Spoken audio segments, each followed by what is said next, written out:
وعلیکم السلام ورحمۃ اللہ۔ اللہ سبحانہ و تعالیٰ نے قرآن ایک ترتیب کے ساتھ آپ کو سکھایا ہے، اور ایک ترتیب کے ساتھ ہی قرآن کو پڑھنا چاہیے جس ترتیب سے اللہ سبحانہ و تعالیٰ نے، حالانکہ نازل اس ترتیب سے نہیں کیا۔ جب اللہ سبحانہ و تعالیٰ نے قرآن کو نازل ایک دوسری ترتیب میں کیا ہے اور لوگوں کو یاد کرنے کے لیے، پڑھنے کے لیے ایک دوسری ترتیب رکھی ہے، تو ظاہر بات ہے اس کا کوئی مقصد ہے، تو اس مقصد کو ہم کیوں تبدیل کر دیں؟ اسی لیے علماء نے یہ تک لکھا ہے کہ قرآن کو نزولی ترتیب پر، جس ترتیب پہ وہ نازل ہوا تھا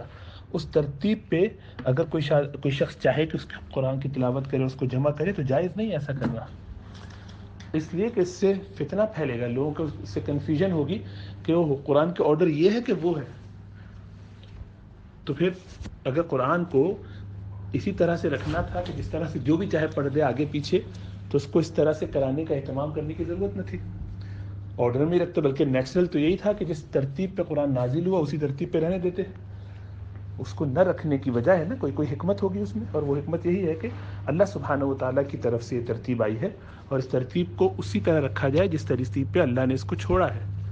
میرے اور آپ کے سمجھنے کے لیے نہیں، بس جس ترتیب پہ۔ چنانچہ جبریل ہر سال آتے اور جتنا قرآن نازل ہو چکا ہوتا رمضان میں، اس کو اس ترتیب پہ جو اللہ چاہتے ہیں اس ترتیب پہ ہی رسول اللہ صلی اللہ علیہ وسلم کے ساتھ دور فرماتے،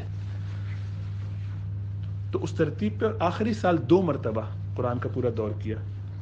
ظاہر بات ہے یہ ایسی تو نہیں رینڈم تھا کہ بس چلو ایسا کر لیتے، دل چاہ رہا ہے تو اس کے بعد جس کا جو دل چاہے وہ کرتا رہے، نہیں،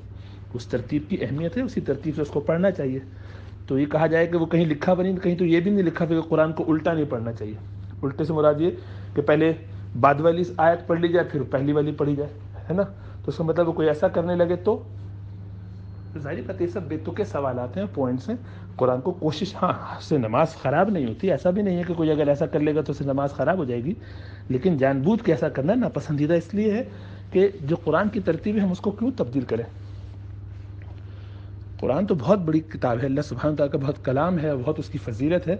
آپ کے کلام کو میں اگر توڑ مڑوڑ کر پیچھے کو پہلے کر دوں، پہلے کو بعد میں کر دوں، تو آپ اس پہ ناراض ہوں گے۔ تو کسی کے کلام کو آگے پیچھے کیوں کیا جائے؟ جس ترتیب پہ اللہ نے رکھا ہے اس کو میں اور آپ بلا عذر، اب کوئی وجہ ہے تو ٹھیک ہے، سمجھ میں آتا ہے، تو اس لیے اس کے لیے کسی حدیث کی ضرورت نہیں، اس کے لیے خالی تھوڑا سا دماغ لگانے کی ضرورت ہے کہ کسی کے بھی کلام کو آگے پیچھے کر کے اگر پڑھا یا سمجھا جائے تو اس سے ترتیب میں فرق پڑتا ہے۔ قرآن پورا کا پورا اللہ کی طرف سے نازل شدہ ہے، اور اس کی حکمتیں ہیں کہ اس کو اس ترتیب سے اللہ نے کیوں رکھا ہے۔ تو بہت ساری چیزوں کا آپس میں اس طرح کا جو تعلق ہوتا ہے وہ ترتیب بدل جانے سے اس میں خامی اور غلطی ہو سکتی ہے، ہمیشہ نہیں ہوتی، ہو سکتی ہے، تو لہٰذا اس ترتیب کا لحاظ رکھنا چاہیے، اسی ترتیب پہ پڑھنا چاہیے۔ پھر یہ سوال کہ چلو ایسا کرنا کہ ترتیب پلٹ دی جائے یا غلط الٹی ترتیب سے پڑھ دیا جائے، تو اگر ایسا کرنا جائز ہو تب بھی ضروری بھی ہے کیا؟ جب ضروری نہیں ہے تو جس ترتیب پہ ہو اس ترتیب پہ کیوں نہ رکھیں؟ اس کو اس ترتیب کے خلاف پڑھنے میں وہ کیا حکمت ہے کہ جو اس کو ترتیب سے پڑھنے سے ضائع ہو جاتی ہے؟ قرآن کو ترتیب سے پڑھا جائے گا تو اس سے یہ مسئلہ ہو جائے گا، وہ کیا مسئلہ ہے جو ہو جائے گا، ہے نا؟ یہ کیا ضروری ہے کہ ہم وہ کام کریں جس سے ہمارا دل چاہتا ہے، صرف اس لیے کہ ہمیں ایسا لگتا ہے؟ ہر کام آڈ کرنا، پوری دنیا سے ہٹ کے کرنا،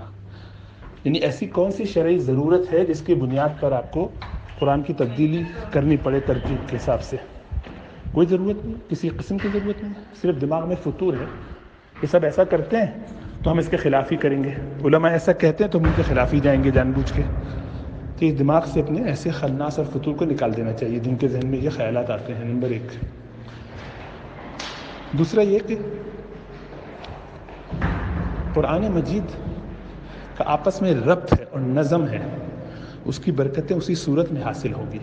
پھر سوال یہ کیا جائے کہ رسول اللہ صلی اللہ علیہ وسلم سے بعض روایتوں میں آتا ہے کہ آپ نے ترتیب پلٹ کے پڑھا، ترتیب پلٹ کے، کبھی پہلے والی کو بعد میں پڑھا، ایک آدھ دفعہ آپ کی ایسی روایتیں موجود ہیں، تو اس سے کیا ثابت ہوتا ہے؟ وہ کیوں کیا؟ وہ اس لیے کیا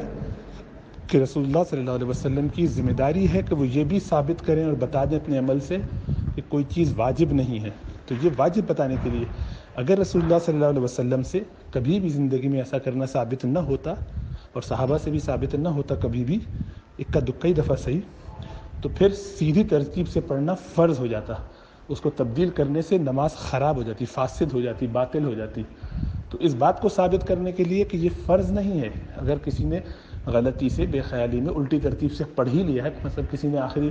پہلی رکعت میں قل اللہ احد کی جگہ قل اعوذ برب الناس پڑھ لیے، تو اب ظاہری بات ہے دوسری میں اس سے پہلے والی ہی پڑھے گا، کیا کرے، وہ آخری صورت ہے اس لیے.